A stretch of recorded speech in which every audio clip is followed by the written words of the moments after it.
আল্লাহ তাআলা বলছেন সূরা আল Imran chapter 3 verse number 185 যে কুল্লু নাফসিন যায়কাতুল মাউত, তোমরা প্রত্যেকে মারা যাবা, তোমাদের প্রত্যেকের কাছে মৃত্যু এসে হাজির হবে।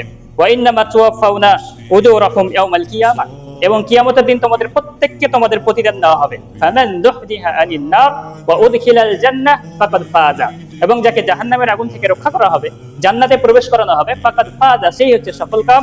ওয়ামাল হায়াতুদ দুনিয়া ইল্লা মাতাউল গুরুর, এবং এই দুনিয়াটা হচ্ছে খেল তামাশা, ছলনাময় দুনিয়া। এই দুনিয়ার জীবনটা আসল জীবন নয়, এই দুনিয়ার জীবনটা আসল জীবন নয়, এই দুনিয়ার জীবনটা হচ্ছে ক্ষণস্থায়ী।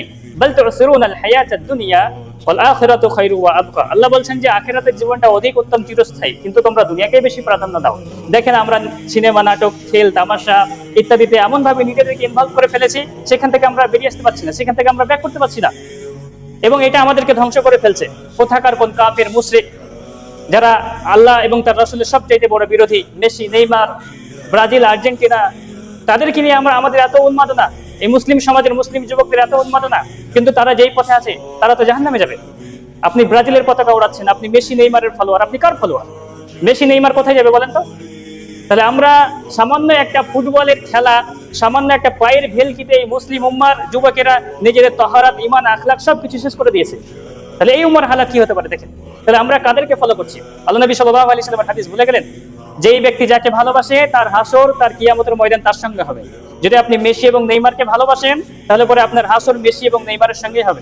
যদি আপনি ব্রাজিল এবং আর্জেন্টিনার ফলোয়ার হন, তাদেরকে অনুসরণ করেন, তাদের শাসকদের সঙ্গে আপনার হাসর হবে। এটা মাথায় রাখবেন। আমরা যাকে ভালোবাসবো, যাকে ফলো করব, আমরা কিয়ামতের দিন তাদের সঙ্গে উঠবো। যারা নবী মুহাম্মদ সাল্লাল্লাহু আলাইহি ওয়াসাল্লামের উম্মত নিজেদেরকে দাবি করেন বা আমরা করি, আমাদের উচিত নবী মুহাম্মদ সাল্লাল্লাহু আলাইহি ওয়াসাল্লামকে অনুসরণ করা।